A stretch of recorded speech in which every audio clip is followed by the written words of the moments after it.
Halo Sobat Milenial Katolik, jumpa lagi dengan Titik Terang. Kali ini adalah tentang kunjungan Paus Fransiskus ke Irak. Teman-teman pasti sudah pada tahu ya tentang kunjungan yang fenomenal itu. Kenapa aku bilang fenomenal? Karena Paus Fransiskus adalah paus pertama sepanjang sejarah yang pernah mengunjungi Irak. Ada beberapa fakta yang menarik dari kunjungan itu loh.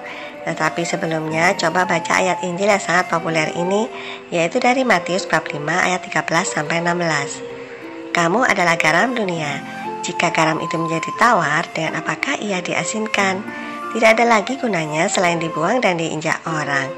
Kamu adalah terang dunia. Kota yang terletak di atas gunung tidak mungkin tersembunyi. Lagi pula, orang tidak menyalakan pelita lalu meletakkannya di bawah gantang, melainkan di atas kaki dian, sehingga menerangi semua orang di dalam rumah itu. Demikianlah hendaknya terangmu bercahaya di depan orang, supaya mereka melihat perbuatanmu yang baik dan memuliakan Bapamu yang di surga. Kunjungan Paus merupakan kunjungan yang berani. Paus Fransiskus bahkan menyesali kenapa menjadi paus dalam sangkar selama masa pandemi. Paus Fransiskus merilis pesan melalui video bagi warga Irak dengan mengumumkan kepada mereka bahwa ia datang sebagai peziarah yang menyesali dosa-dosa di masa lalu, yang akan memohon kepada Tuhan untuk memberi pengampunan dan rekonsiliasi setelah perang dan terorisme selama bertahun-tahun. Ini dia beberapa hal menarik dari kunjungan Bapak Paus. Banyak yang menentang kunjungan Bapak Paus. Sejumlah pakar kesehatan mengatakan, dari sudut pandang epidemiologi, lawatan Paus Fransiskus di tengah pandemi global ini tidak disarankan. Keprihatinan mereka juga dipicu dengan kabar bahwa Duta Besar Vatikan untuk Irak, yaitu Uskup Michael Escobar, orang yang menjadi penghubung utama dalam lawatan itu, dinyatakan positif mengidap COVID-19 dan telah menjalani isolasi mandiri.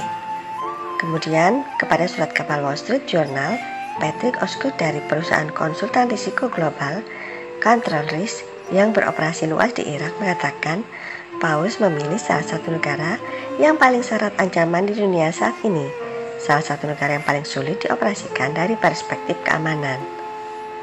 Tetapi dengan iman, Bapak Paus melawan segala rintangan. Yang kedua adalah gencatan senjata sepihak oleh milisi Syiah.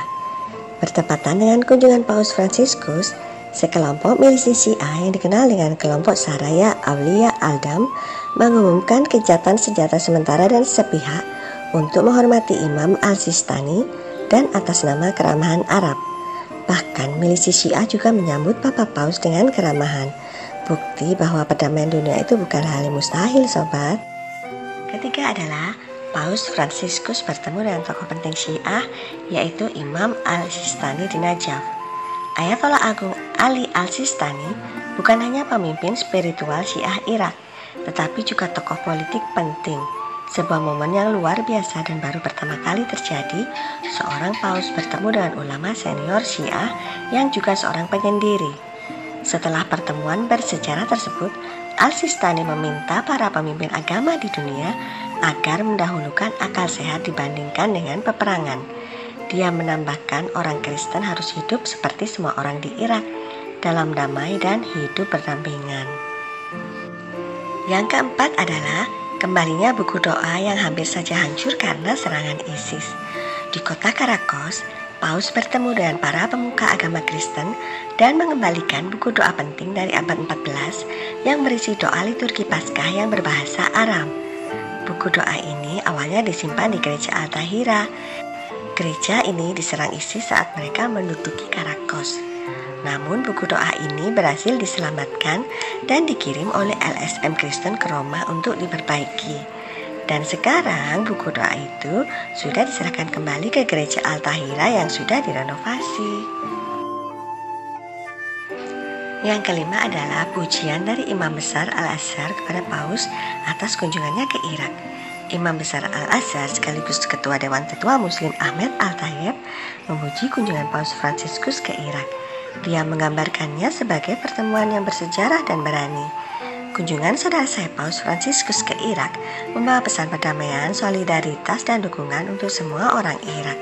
Saya berdoa agar dia selalu sukses dalam mencapai apa yang diharapkan, jalan menuju persaudaraan manusia.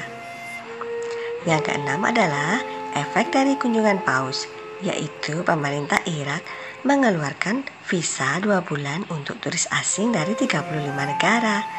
Pengunjung dapat mengambil visa pada saat kedatangan dengan biaya yang tidak ditentukan. Adapun 35 negara yang diizinkan adalah Amerika Serikat, Inggris, Perancis, Rusia, Cina, Jerman, Spanyol, Irlandia, Yunani, Polandia, Rumania, Australia, Kanada, Korea Selatan, dan Jepang.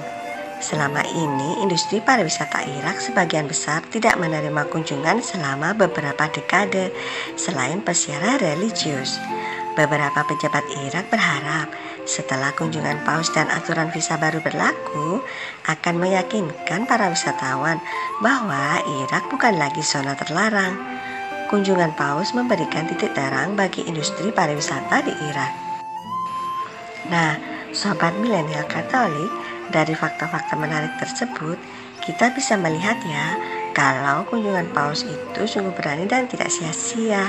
Kunjungan ini memberi makna baru dalam hubungan antar sesama, ibarat setitik garam yang memberikan rasa yang sedap pada makanan yang terasa hambar, dan juga memberi harapan akan keputusasaan yang terjadi akibat serangan kaum ISIS yang sudah menghancurkan bukan hanya umat Kristen, tetapi juga umat Muslim di Irak.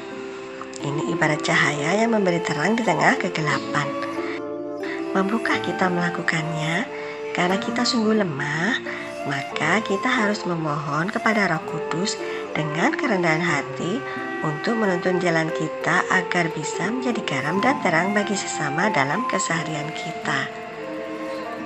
Sampai jumpa lagi di titik terang berikutnya. Tuhan memberkati.